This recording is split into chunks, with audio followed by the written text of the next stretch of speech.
O grande vitória do Palmeiras, demais aí a defesa do Everton. Cara, pegou o pênalti, hein? O cara que é criticado por não pegar muitos pênaltis. E ele pegou, resolveu. Tomara que seja o primeiro de muitos. Que a partir de agora ele pegue todos os pênaltis possíveis aí, meu. Que pegue 99% dos pênaltis chutados aí. Para que... E esse foi um pênalti importante, hein? Esse foi um pênalti valendo classificação. Porque botou a gente ali com 3 pontos. É 2 pontos a mais que lá na frente. Pô, pode ser a diferença do título isso aí.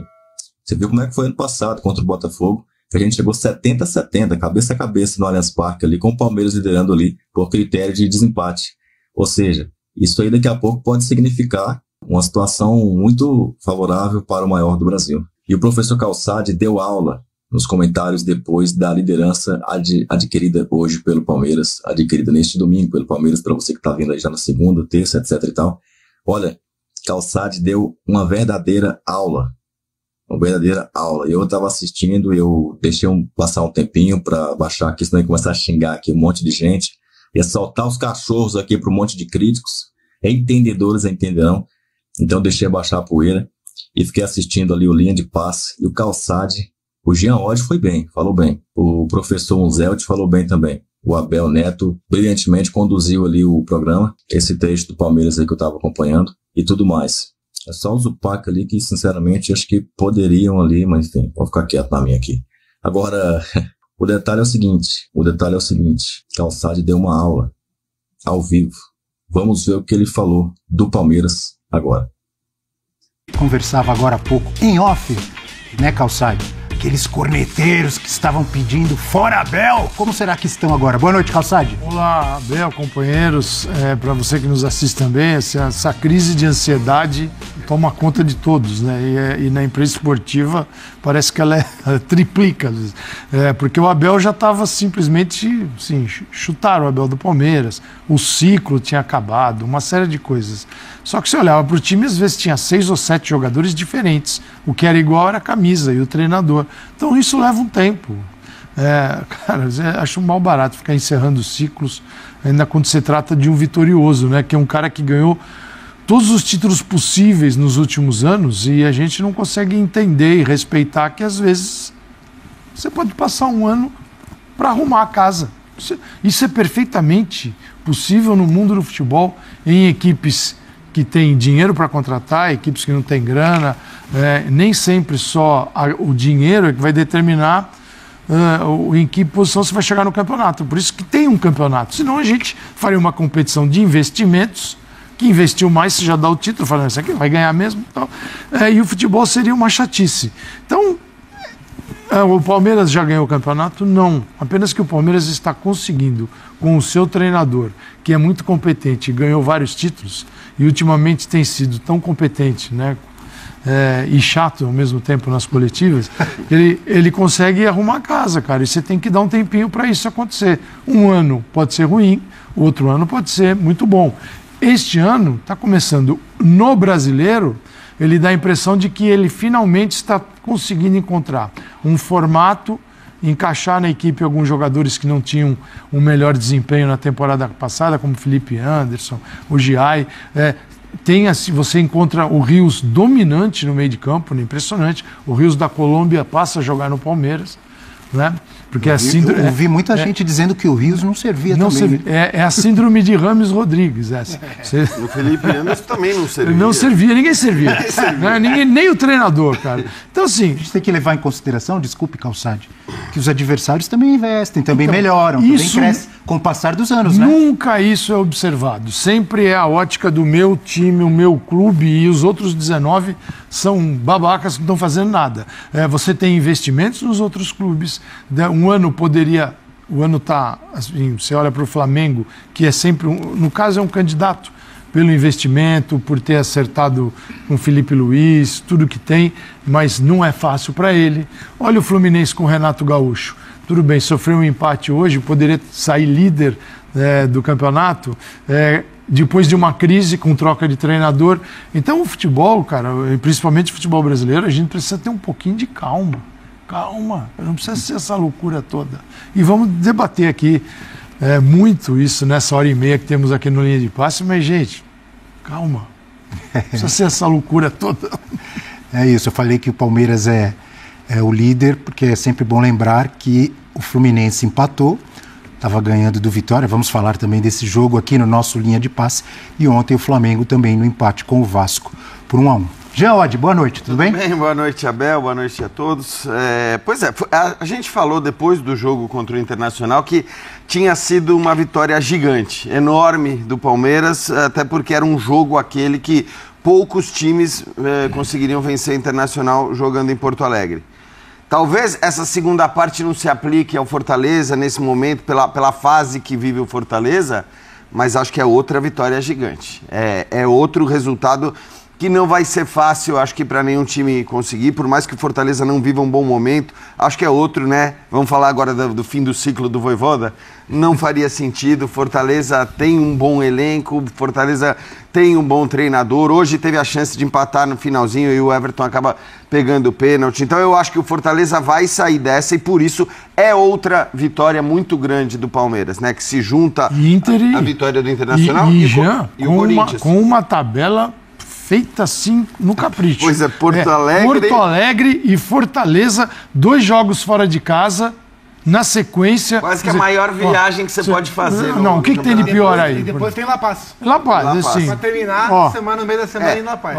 Parabéns. Você vê que o Abel nem leva o Paulinho para Fortaleza. Ele deixa o Paulinho trabalhando em São Paulo e acho que talvez, né, dado o calendário e essa loucura de viagens e tudo mais, ele vai fazer isso outras vezes com outros jogadores, deixar alguns parados em São Paulo para depois fazer viagens mais curtas, porque realmente o Calçade acho que destacou bem, né, uma tabela bem complicada para o Palmeiras nesse início, mas o Palmeiras consegue 2 vitórias gigantes que a gente pode colocar também junto com a vitória diante do Corinthians, que é o derby, que tem o peso que tem, então é um ótimo começo de fato. Achei que a atuação hoje ela foi inferior à atuação que a gente viu contra o Internacional, porque contra o Internacional, no primeiro tempo, o Palmeiras tinha sido, acho que, indiscutivelmente superior ao Inter.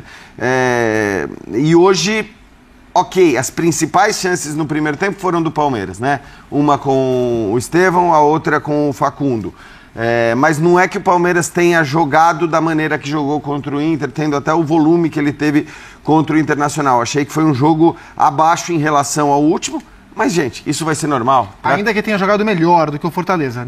Sim, melhor. Menos do que contra o Inter, mas melhor do que o adversário. Exato, porque o Fortaleza não conseguiu criar as chances que o Palmeiras criou no primeiro tempo. Foi melhor do que o Fortaleza, sem dúvida nenhuma, mas abaixo em relação ao jogo contra o Inter, e acho que é normal. Ninguém vai jogar no mais alto nível o tempo todo, então é uma vitória enorme, mais um começo muito bom de campeonato brasileiro. E agora, enfim, tem Bolívar na Bolívia, né? Não é também uma partida fácil. Depois tem o jogo contra o Bahia aqui em São Paulo, que é um jogo em que, teoricamente, o Palmeiras é favorito. Então pode ser realmente um início muito bom, com mudanças feitas pelo Abel, né? Giai agora como zagueiro pela direita ali, acho que se confirmando nessa posição. Ele era a terceira opção, ou quarta opção para essa posição, né, atrás do Marcos Rocha, do Mike, do Fux, e ele acaba ganhando esse espaço, o Felipe Anderson crescendo de produção, enfim, depois a gente vai falar mais do jogo, mas acho que para a abertura é interessante destacar o tamanho dessa vitória contra o Fortaleza, que é ainda um grande time e que acho que vai se recuperar no Campeonato Brasileiro. Quando a gente começa a ver aí os melhores momentos, os gols, né, o gol do Facundo Torres ali depois do cruzamento do Rios, antes de dar boa noite também para o Gustavo Zupac e para o professor Celso, queria lembrar que dos 5 primeiros jogos, aliás, nessas 5 rodadas, 5 jogos do Palmeiras, ele venceu 3 fora de casa. A gente esqueceu de citar o jogo do Sport, que teve polêmica, tal, aquele pênalti no Veiga, mas o Palmeiras ganhou do Sport, do Internacional e do Fortaleza fora. Ganhou do Corinthians em casa e empatou o primeiro jogo com o Botafogo, também na sua casa. Boa noite, Gustavo Zupac. Boa noite, Abel. Boa noite, companheiros. Boa noite a todos. Você abriu, né, o bloco anterior, né, antes do intervalo, falando em 4ª vitória consecutiva no Campeonato Brasileiro. Pode somar mais as 2 da Libertadores, contra o Cristal fora, contra o Cerro em casa. São 6 vitórias seguidas. Pode somar o empate do Botafogo e o empate na final do Paulista. São 8 jogos de invencibilidade. Aí teve a derrota na ida para o Corinthians no a última derrota, então? É a última derrota e antes disso foi perder lá atrás. Nos últimos 19 jogos, só essa derrota pro Corinthians no jogo da ida do Campeonato Paulista. E dentro... o Abel não serve para ou não servia para alguns. Dentro desse pacote, assim, acho que a primeira metade dessa série invicta, com um desempenho ainda irregular, né? O time jogando menos, ele tentando encontrar a melhor formação, tentando tornar o time mais coletivo, mesmo tendo o Estevão pela direita e o time quase todo inclinado para lá, mas os últimos jogos mostram, além do desempenho, além da manutenção de um resultado muito forte, um desempenho sólido, se não sempre brilhante, como foi no primeiro tempo contra o Corinthians, no primeiro tempo contra o Internacional, né, o segundo tempo dos jogos um pouco menos hoje, mas um desempenho muito consistente e muito sólido. Eu acho que essa é a marca. O Palmeiras começa forte o Campeonato Brasileiro com alguma característica que esse time do Abel já teve com outros elencos, e é isso que me chama a atenção. E os amigos falavam, você também citava, né, Abel, sobre o Abel, o teu xará, não servir mais. Também sumiu a turma que falava que a diretoria do Palmeiras era inoperante, porque o elenco não era bom, a diretoria não trabalhava. A diretoria que na janela do ano passado, das duas últimas janelas, na do meio do ano, trouxe Felipe Anderson, Maurício e Giai, 3 jogadores agora importantes, e nesse ano trouxe Paulinho, que vai ser importante, Facundo está sendo importante, Emiliano Martínez está sendo importante, o Mikael está sendo titular, o Evangelista é um cara que vai jogar, o Vitor Roque hoje ficou no banco, é importante. Maurício está no banco. O Fux, que também está no banco, boa parte desses reforços. Ainda tem mais de 10 nomes. E ainda tem o Veiga para recuperar. São 11, dos quais pelo menos 8 deles o Palmeiras comprou. O elenco começou a ser reformulado na temporada passada e continua a ser reformulado na atual temporada. Se é inoperante quem contrata 11 jogadores, dos quais pelo menos 9 estão jogando em 2 janelas, eu queria saber quem é operante. Professor Celso Zelt, boa noite, professor. Boa noite, Abel, boa noite, companheiros, todas e todas que nos assistem. E você ainda não deu o preço, que era uma outra cobrança do torcedor, e agora não tem mais cobrança sobre isso, né? Eu diria que aquele Palmeiras voltou reconstruído. O Abel, não é nem um problema de nomes, é um problema de setores. O ataque do Palmeiras, por exemplo, foi totalmente reconstruído quando você compara com os times do Abel de outros tempos. É um time que está funcionando, por exemplo, o seu Rafael Veiga, ninguém mais lembra que o Veiga não tá jogando, e com jogadores, é aquele tempo de maturação do trabalho do Abel, né? Isso já havia acontecido em outros tempos, com outros criticados de outras eras. Lembra do Zé Rafael? Quanta corneta em cima do Zé Rafael, para ficar só em um nome que o Abel conseguiu ali com tempo e maturação de trabalho. A gente fala muito dessa questão de cirandas de técnicos, eu até brinco com o Abel, que eu digo que trabalho que não mostra resultado tem que mudar. É como uma obra em construção. Com o Abel isso não acontece. O Palmeiras voltou não só nos resultados, mas voltou na consistência. É certo, eu concordo, não é a mesma consistência em todos os jogos, como não é a de ninguém. Tivemos ontem o caso do Flamengo, que vinha de um jogo maravilhoso contra o Juventude e não consegue repetir contra o Vasco. Outro dia também perdeu na Libertadores, por exemplo, o Flamengo. Tropeçar, todo mundo tropeça. Não, o calendário que a gente sempre fala, isso é normal, mas mesmo essa oscilação do Palmeiras nunca é abaixo do nível aceitável. Hoje eu acho que foi um nível bastante aceitável. E alguns indícios da força que o Palmeiras mostrava em outros tempos, aquele gol no final do primeiro tempo, de um primeiro tempo que não foi de grandes chances, mas o Palmeiras foi superior, o próprio susto no fim desse segundo tempo, com o pênalti defendido pelo o Everton, não é por acaso. Essas coisas não são por acaso, né? O jeito que o Abel também consegue reagir a atitudes do técnico adversário. Hoje o Vojvoda, quando ele troca o Davi Luiz para colocar o Lucero, essa alteração já diz tudo o que vai acontecer, né? Ele passa a ter 2 homens lá, o Abel responde imediatamente com um zagueiro a mais, aliás, ele já ia responder. Então está lembrando o Palmeiras consistente de outros tempos, só que com outros atores. Dá-se o luxo, por exemplo, de ter entrado hoje sem o nosso Tigrinho. Isso poderia dar algum barulho se tivesse entrou depois, errado, né? Aquela turma que a gente falou aí ia começar a falar, tantos milhões para ficar no banco. O Abel, mais uma vez, mostra um trabalho muito consistente e agora a capacidade de reconstrução, né? Isso é muito importante. Essas vitórias fora de casa, vitórias de peso contra adversários de peso, é um início de campeonato, muita água vai rolar debaixo dessa ponte, mas até aqui é um início de campeonato incontestável. Por falar em o Palmeiras voltou, que foi a expressão que você usou, professor Celso, eu estava até ali na redação assistindo o jogo ao lado do Jean, o primeiro gol me chamou a atenção, acho que não era com o Jean, era com o Zupac, desculpa, era o Zupac que estava ali ao meu lado. Um gol de bola parada, né? Que não é nenhum demérito, tem que ser elogiado, um time que faz muitos gols de bola parada, na minha opinião, porque treina muito, né? E aí tem gente que de repente pode falar, mas foi sorte, a bola não era para chegar no Facundo. Eu fiquei com a impressão que, ele cruzou para a bola ir ali no meio da área, talvez, eu não sei se é o Emiliano que tenta fazer o gol primeiro, e acaba não acertando o chute, enfim. Se o Palmeiras voltou, os gols ali de escanteio, de falta, continuam acontecendo. E assim, as jogadas de construção, como a bola a bola para o Estevão no primeiro lance, que aliás o Bandeira tinha marcado o impedimento no campo de defesa. Uma coisa maluca, né? Pelo amor de Deus. Uma coisa é impedimento duvidoso, outra coisa é marcar um impedimento no campo de defesa.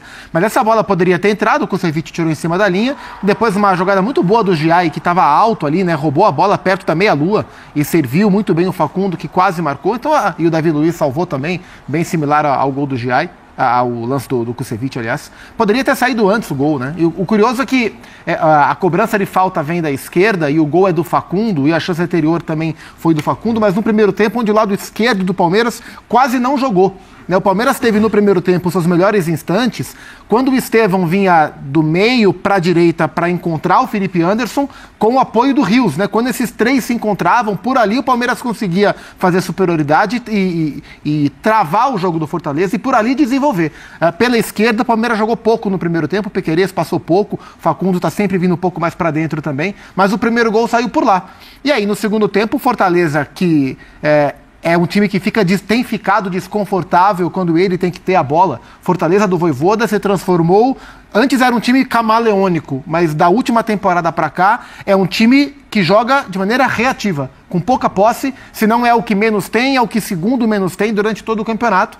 E aí o Palmeiras com vantagem chamou o Fortaleza veio e ficou exposto. O segundo gol do Palmeiras é um claro instante onde a exposição do Fortaleza teve o seu preço pago ali, quando o Flaco ficou mano a mano com o Davi Luiz. E aí eu acho que tem que fazer elogios ao Flaco, porque o Flaco Lopes muitas vezes é criticado com justiça por erros técnicos que ele comete, como qualquer jogador comete, mas esse lance, se é o Vitor Roque que faz o gol que o Flaco fez, ele seria extremamente elogiado pelo gol de centroavante marcado. E o Flaco foi muito feliz no pentear da bola e no tacada de sinuca que ele deu para matar o João Ricardo. E acho que sobre esse desconforto que o Zupac falou, que o Fortaleza tem agora quando ele tem que mandar no jogo e ter a bola, me parece que também essa foi um pouco a ideia do Abel. Eu não sei se o Palmeiras deste ano vai lembrar muito mais o Palmeiras de 2020 e 2021 ou se ele pretende, ambiciona lembrar o Palmeiras de 2022 em algum momento. Para quem não lembra, o de 2020 era um time muito reativo, né, que explorava ali os contra-ataques, transições rápidas, e o de 22 não. Acho que foi o melhor Palmeiras do Abel, aquele que jogava, mandava nos jogos, tinha a bola o tempo todo, criava muitas chances e tudo mais. Cara, tá aí. Sensacional aí. As falas aí de Paulo Calçade, sensacional aí. Falando aí sobre todo o estudo que o Palmeiras realmente tem para levar o time aí para enfrentar o Bolívar na altitude. Diferenças do que a gente tem visto aí, por essa questão aí de ser um jogo em altitude. Nós vamos eventualmente ver algumas mudanças no meio campo, mas eu acredito que vai ser um time forte de um jeito ou de outro, tá? Resta aguardar para ver qual vai ser a possível escalação do Palmeiras. Certamente vamos ser surpreendidos como fomos pelo Flaco. Flaco hoje, pode falar, viu? Pode falar. Surpreendeu. Gostou do comentário do Paulo Calçade? Então manda um comentário aí. Fala, curti demais o comentário do Calçade. Calçade deu aula. Manda seu comentário aí. E claro, mais uma vez aí, o Paredão segurou a bucha hoje, hein? Segurou a bucha. O time afrouxou lá a marcação, Devinho guardou, não comemorou ali, não celebrou. E aí depois um pênalti mandrake dado para o Fortaleza, porque a arbitragem estava com a camisa do Flamengo de baixo, estava na cara, Davi Luiz levantou os bracinhos para reclamar, a arbitragem já deu um jeito de chamar o juiz para olhar o vídeo, mas foi pênalti. Nenhuma imagem mostra claramente, incontestavelmente, um toque no braço do Naves, que faça a bola mudar sua trajetória minimamente, que dê um prejuízo para o time do Fortaleza. Eu não vi sequer o toque, nem depois da cabeçada do Deus, que, como eu disse e repito, de novo, bate aqui, ó, nessa região aqui, ó, entre o ombro e a cabeça. O braço que tá levantado, a bola não chega a tocar no braço. É porque o Davidson cabeceia essa bola e toca primeiro na cabeça do Davidson. E depois que toca no Davidson, vem aqui nessa região, do ombro mais para trás com a cabeça. Foi o que eu vi. Você viu igual ou você viu diferente? Comenta aqui. Eu vejo você nesse vídeo aqui, tá? Avante palestra! Líder! Segue o líder!